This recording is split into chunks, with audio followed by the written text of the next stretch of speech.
Tiga orang terjebak di dalam salah satu lift di Gedung Nusantara 1 pukul 1 siang tadi. Salah satu yang terjebak adalah anggota DPR RI fraksi Gerindra, Darori Wonodipuro. Darori saat itu menaiki lift dari lantai 21. Kemudian ketika berada di lantai 13, lift mati mendadak. Sejumlah orang dan teknisi pun membantu evakuasi untuk mengeluarkan 3 orang yang terjebak di lift.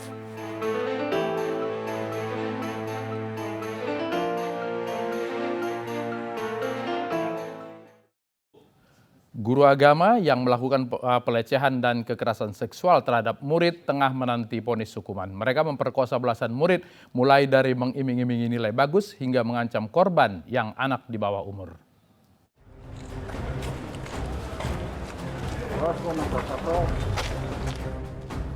Kasus pelecehan seksual di lingkungan sekolah kembali terjadi.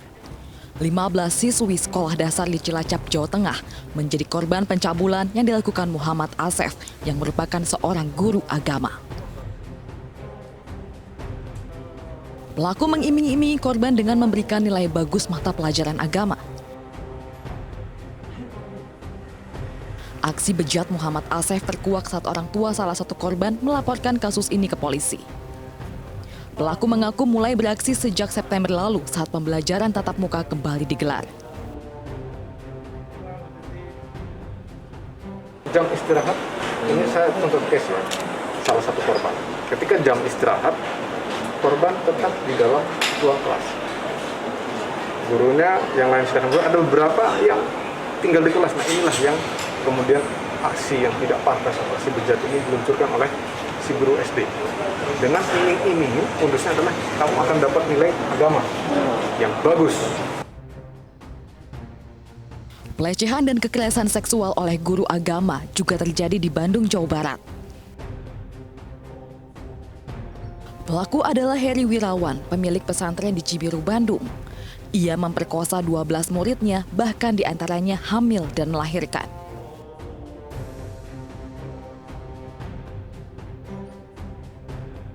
Heri diduga melakukan aksi bejatnya sejak tahun 2016 hingga awal 2021.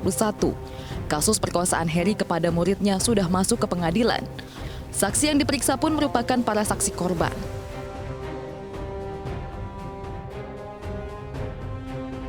Kasus pelecehan dan kekerasan seksual terbukti dapat terjadi di mana saja, bahkan dalam ruang yang dinilai aman. Anak-anak dan perempuan mayoritas menjadi korban dan pelakunya bisa siapa saja. Sudahkah negara mengambil peran pada kasus pelecehan dan kekerasan seksual? Adakah ruang aman untuk korban? Sampai kapan RUU PKS mau tarik ulur maju mundur?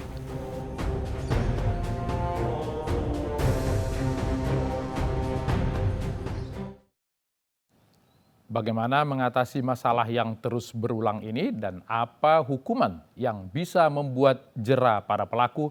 Kita berbincang dengan psikolog forensik Reza Indragiri Amril. Bung Reza, selamat malam. Assalamualaikum. Waalaikumsalam warahmatullahi wabarakatuh. Sudah beberapa kali kita berdiskusi dan kita mencari solusi, tapi ternyata ini masih terus terjadi. Apakah hukumannya yang memang tidak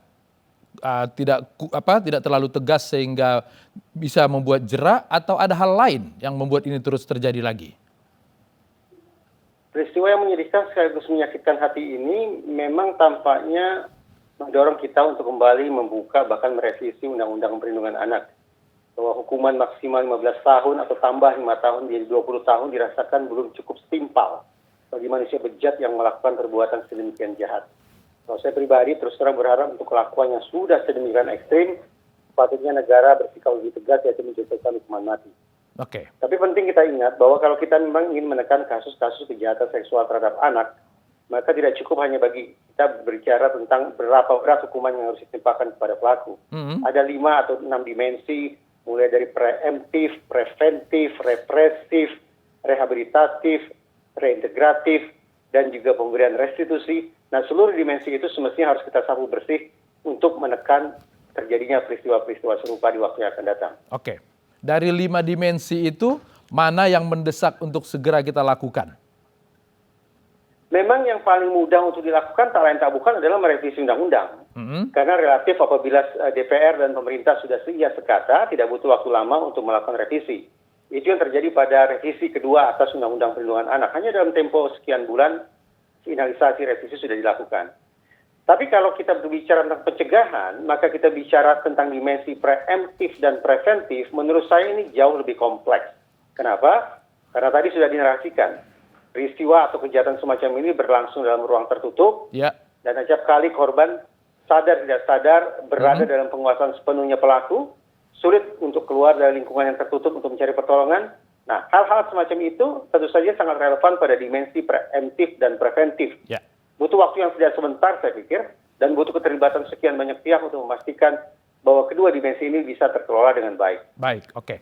Pelecehan seperti ini selalu terjadi di ruang yang dekat dengan korban dan ada relasi kuasa yang membuat kemudian korban seperti tidak berdaya untuk menghindar dari perlakuan ini. Apakah ada hal-hal tertentu dari dimensi tadi itu yang bisa kita tekankan supaya ini tidak terjadi lagi? Ya tepat, teori yang paling sering dikemukakan seringkali kita bicara tentang kasus kejahatan seksual, tak lain bukan adalah teori kuasa. Bahwa yang kuat, yang dominan akan menaklukkan, akan menguasai, akan mengintimidasi, akan menakut-nakuti, termasuk juga akan mengelabui korban alias pihak yang lemah. Tapi menurut saya, kejahatan seksual tidak hanya terjadi akibat adanya ketimpangan kuasa. Tapi kejahatan seksual juga bisa terjadi dalam situasi-situasi lain, termasuk misalnya hubungan seksual di luar pernikahan. Itu tidak begitu relevan untuk kemudian dijelaskan lewat teori relasi kuasa. Kalau kita lihat yang di Bandung, korbannya begitu banyak, ada 12, dan kemudian berlangsung dalam jangka waktu yang lama sampai ada yang sampai melahirkan. Apakah kemudian tidak ada pihak-pihak di luar daripada antara pelaku dan korban ini yang bisa mengatasi persoalan itu? Normatif orang yang mengetahui adanya sebuah perbuatan pidana, tapi kemudian tidak melapor ke otoritas hukum, maka orang tersebut juga akan tersangkut pidana. Jadi kita bisa bayangkan, andaikan oknum guru bejat tersebut sudah berumah tangga, misalnya sudah beristri, dan istri tahu persis ada perbuatan-perbuatan tak senonoh yang berlangsung di dalam rumah itu, tapi istri kemudian tidak melapor ke aparat hukum, maka sesungguhnya yang bisa diminta pertanggungjawaban secara pidana tidak hanya si oknum guru, tapi juga istri. Atau bahkan mungkin lingkungan sekitar yang barangkali mengetahui ada sesuatu yang mencurigakan, ada sesuatu yang tidak lazim yang berlangsung di lingkungan tersebut, tapi kemudian tidak melapor, tidak berinisiatif untuk katakanlah mengevakuasi para korban. Tidak berkoordinasi dengan aparat setempat, itu juga barangkali akan memunculkan kompleksitas hukum tersendiri. Iya, biasanya kan santri yang ditempatkan di sebuah pondok pesantren pasti secara rutin dikunjungi oleh keluarga. Tentu saja mereka bisa melihat ada perubahan-perubahan tertentu pada keluarga mereka. Ini kemudian tidak melapor itu, apakah relasi kuasa juga bermain di sini? Karena ketakutan kepada atau penghormatan yang tinggi sebagai seorang pengasuh pondok pesantren? Sesungguhnya juga ada hal yang unik yang barangkali perlu didalami oleh pihak kepolisian. Bahwa berdasarkan pemberitaan yang saya simak, si pelaku ini, oknum guru ini ternyata tidak pernah meminta para santrinya untuk mengaborsi kehamilan mereka.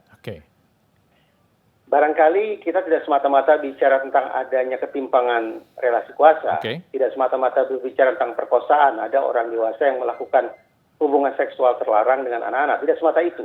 Adakah kemungkinan di kalangan atau di dalam rumah tersebut terdapat sebuah tata nilai tertentu terhadap adanya keyakinan-keyakinan tertentu, tafsiran-tafsiran tertentu yang sedikit banyak mempermudah terjadinya perbuatan bejat sedemikian rupa.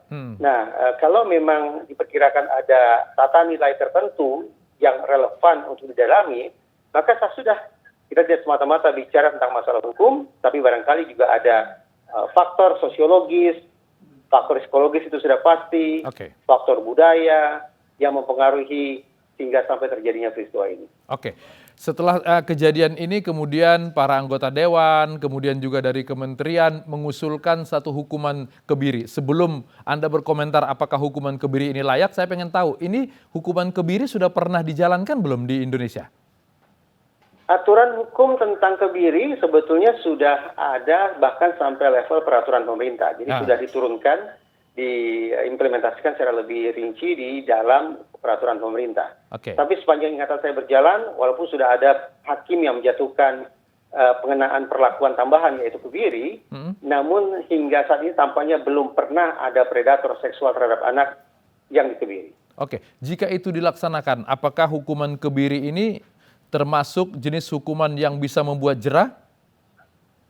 Ada salah kaprah di kalangan masyarakat luas yang menganggap bahwa kebiri merupakan bentuk hukuman. Oke. Kalau kita baca peraturan pemerintah, kebiri bukanlah hukuman. Kebiri merupakan bentuk perlakuan atau bentuk penanganan dalam kurung bentuk rehabilitasi. Jadi apabila masyarakat ingin agar pelaku kejahatan semacam ini dikebiri dalam pengertian agar pelaku dikenai perlakuan yang menyiksa, yang mendera sedemikian rupa, maka itu sungguh-sungguh harapan yang salah kaprah.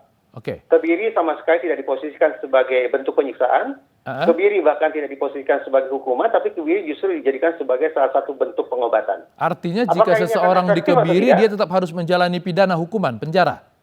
Oh, pidana penjara tetap, denda itu tetap, bahkan bisa saja kemudian hakim mengharuskan pelaku membayar ganti rugi atau restitusi. Tapi jangan lupa, kebiri pun andaikan masuk dalam putusan hakim, bukan merupakan sebuah bentuk hukuman.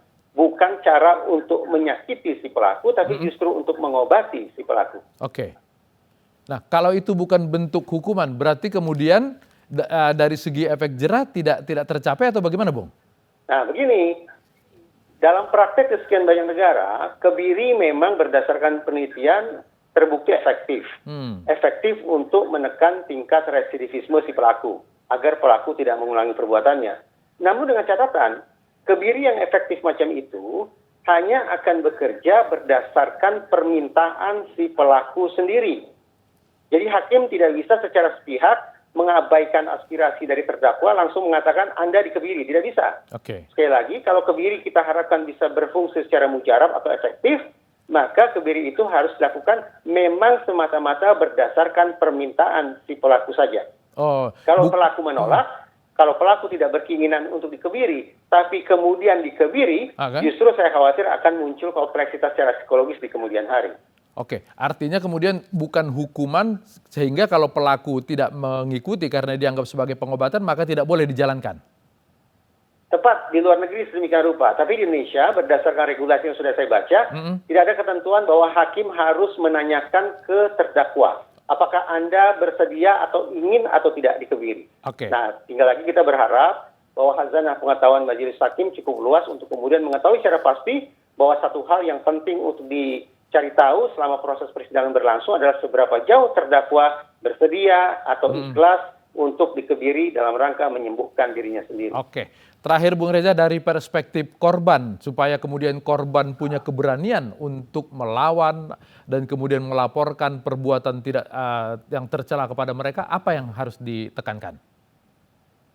Saya berkeyakinan bahwa pendidikan integritas tubuh, kesadaran bahwa tubuh adalah sebuah properti yang mulia, yang tidak boleh dijamah atau diganggu oleh siapapun, tidak cukup hanya diedukasi kepada keluarga kita dalam waktu 1-2 hari, tapi harus sejak usia dini. Intinya adalah bagaimana agar setiap anggota keluarga kita tahu persis bahwa siapapun yang menjadikan tubuhnya sebagai bahan bercandaan atau bahkan melakukan sentuhan-sentuhan terlarang, maka segera mungkin muncul reaksi spontan, itu merupakan situasi berbahaya. Nah, kesadaran macam itu yang diharapkan akan bisa mendorong para korban maupun potensial korban untuk sesegera mungkin mencari pertolongan atau perlindungan. Bung Reza, mudah-mudahan ini dialog terakhir kita tentang hal-hal seperti ini. Terima kasih sudah berbagi di Ainus Prime. Selamat malam. Terima kasih.